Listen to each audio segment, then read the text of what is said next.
सभी शिक्षक साथियों के लिए मेरा नमस्कार। साथियों, आज हम इस वीडियो में चर्चा कर रहे हैं कि 1 से 30 मई तक ट्रांसफ़र होंगे और साथियों आवेदन ऑनलाइन होंगे और ऑनलाइन आवेदन करने के पहले आपको किन-किन बातों का ध्यान रखना है।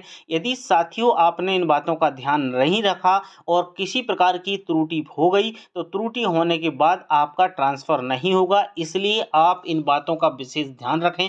जो बातें छोटी-छोटी हैं लेकिन बहुत महत्वपूर्ण हैं, तो इस बात को विशेष ध्यान रखिएगा और चैनल को सब्सक्राइब जरूर कर लीजिएगा। साथियों, सबसे पहली बात तो मैं आपको बता दूं कि ट्रांसफर पॉलिसी आ गई है और आने के साथ साथ साथियों 1 तारीख से उम्मीद है कि फॉर्म भरना चालू हो जाएंगे। तो सबसे पहले तो साथियों हमें ट्रांसफर पॉलिसी के दिशा निर्देश पढ़ लेना बहुत ज़रूरी है। यदि हम दिशा निर्देश नहीं पढ़ते हैं और उसके बाद फॉर्म भर देते हैं और किसी प्रकार की कोई विसंगति पाई जाती है साथियों, तो वहाँ पर हमारा फॉर्म रिजेक्ट होने की संभावना हो जाती है। इसलिए सबसे पहले तो हमें दिशा निर्देश पढ़ना बहुत ज़रूरी है। साथियों, दूसरी बात आपको विशेष ध्यान रखना है कि जब आप फॉर्म में अपनी जानकारी भर रहे हैं, तो फॉर्म में जानकारी भरते समय आप सभी जानकारी को भरने के बाद एक बार दोबारा उस चीज़ को पढ़ लें और ध्यान से समझ लें, अपने डॉक्यूमेंट से मिलान कर लें।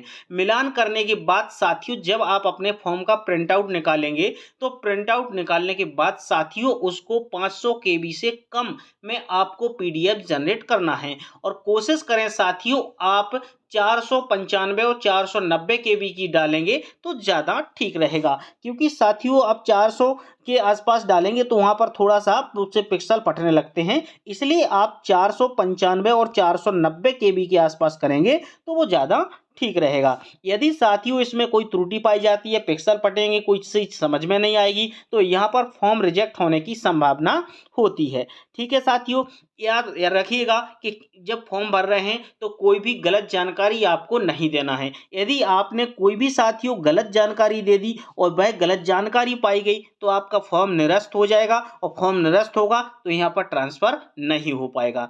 दूसरी बात साथियों, कोशिश करें कि जब आप अपना फॉर्म भर रहे हैं तो फॉर्म भरते समय आप साथियों अपने सभी दस्तावेज एक साथ लेकर बैठें, क्योंकि साथियों पोर्टल की भी एक टाइमिंग होती है। यदि आप बार बार दूसरे दस्तावेज लेने जाएंगे, अंदर बाहर कहीं भी जाएंगे और पोर्टल ओपन रहेगा, ओपन होने के बाद एक समय ऐसा आएगा साथियों कि पोर्टल अपने आप लॉग आउट हो जाएगा और आपको फिर से मेहनत करना पड़ेगी और फिर से सारा फॉर्म्स भरना पड़ेगा। इसलिए सभी डॉक्यूमेंट्स को अपने साथ में लेकर बैठें, जितने ज़रूरत के डॉक्यूमेंट्स हैं। ठीक है साथियों, आगे की बात ध्यान रखिएगा कि एक महत्वपूर्ण बात आपको बता देता हूं कि आप जिस जगह पर ट्रांसफर कर रहे हैं, करा रहे हैं, जिस जगह पे आपने ट्रांसफर चाह रहे हैं, उस जगह का विशेष ध्यान करके चुनाव कीजिएगा साथियों। यदि उस जगह पर आपका ट्रांसफर हो जाता है तो ट्रांसफर होने के 3 साल तक आपका ट्रांसफर नहीं हो पाएगा। यदि आपने गलत चुनाव कर लिया तो आपको 3 साल तक वहां पर परेशान रहना पड़ेगा। इसलिए मेरा रिक्वेस्ट है कि आप सही जगह का ध्यान से डाइस कोड मिला के ही जाएं और वहां पर चेक कर लें, उसके बाद जानकारी फिल करें तो ज़्यादा आसानी होगी। यदि गलत स्कूल मिल गया तो फिर थोड़ी सी आपको परेशानियां बढ़ जाती हैं। इसके साथ साथ साथियों आपको पता है 1 से 30 मई तक फॉर्म भरे जाएंगे। इसके पहले जो भी प्रक्रिया है आप अपनी पूर्ण कर लें, आवेदन भरने की कर लें, उसके बाद लिस्ट आएगी जब पता चलेगा। यदि डेट निकल जाती है तो इसके बाद में इसमें कोई भी संशोधन भी नहीं होगा और किसी भी प्रकार का इस पर कोई विचार नहीं किया जाएगा। ये छोटी छोटी बातें हैं।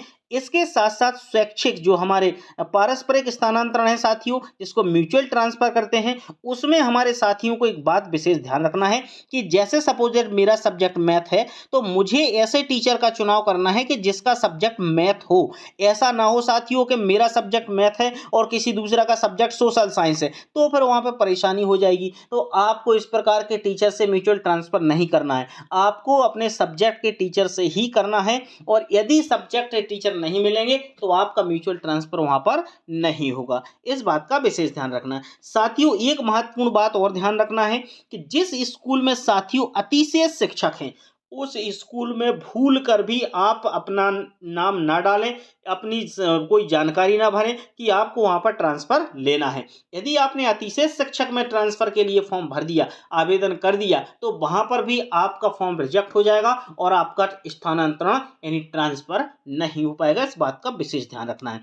इसके साथ साथ साथियों, इसमें भी सेम कंडीशन है। जब आप अपना प्रिंट आउट निकालेंगे, प्रिंट आउट पे हस्ताक्षर करेंगे, हस्ताक्षर करने के बाद जब आप अपलोड करेंगे, तो अपलोड करने के बाद आपको अपना फॉर्म लॉक करना पड़ेगा और लॉक करने के पहले साथियों पूरी जानकारी ध्यान से चेक कर लीजिएगा, ध्यान से पढ़ लीजिएगा। यदि कोई परेशानी जरा सी भी हुई तो साथियों मैं आपको बता दूं, जो एजुकेशन पोर्टल 3.0 है ये एआई पर आधारित है। ये जरा सी भी गलती आपकी होगी तुरंत पकड़ लेगा, इसलिए आपको परेशानी में डाल सकती है सब चीजें। तो आपको इन सब छोटी छोटी चीजों का ध्यान देना है। ध्यान देने के बाद साथियों, जब आप अपना स्वघोषणा पत्र वहां पर अपलोड करेंगे तो उसको भी ध्यान रखना है, उसमें भी किसी प्रकार की गलती कोई त्रुटि नहीं करना है। यदि उसमें कोई त्रुटि हुई तो फिर भी आपका फॉर्म रिजेक्ट हो जाएगा। अब साथियों, आपके मन में कोई भी ट्रांसफर से रिलेटेड मन में कोई भी प्रश्न हो तो मुझे 9111755039 ये मेरा नंबर है, व्हाट्सअप नंबर है, कॉल है, जैसा भी चाहें आप उससे संपर्क कर सकते हैं।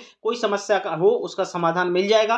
तो साथियों, हमारे चैनल को सब्सक्राइब जरूर कर लीजिएगा, क्योंकि ऐसे लेटेस्ट वीडियो हम आपके लिए और लाते रहेंगे। और